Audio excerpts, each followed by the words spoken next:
Magandang araw sa atin mga kalingap. Mga kalingap, dara natatakot ito sa posibleng mangyari.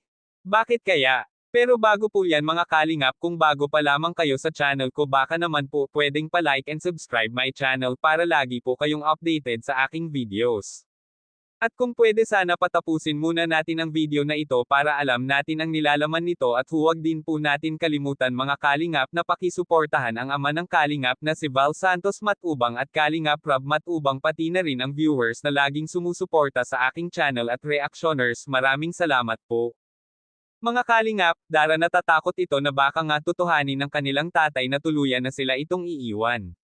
Matami daw kasi itong nababasa si Dara na ang kanyang tatay ay may posibleng may ibang pamilya na ito. Kaya lalo itong kinutuban si Dara na baka nga ay totoo ito. Pero ganun pa man, totoo man ito o hindi, ay gusto pa rin niya marinig o manggaling mismo sa kanyang tatay ang mga haka-haka ng ibang tao.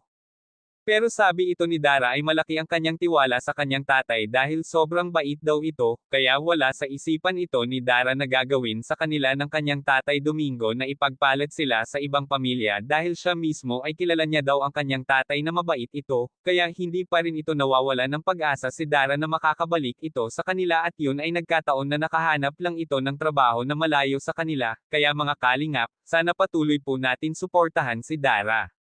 Kaya, hanggang dito na lang po muna ang update natin para kay Dara.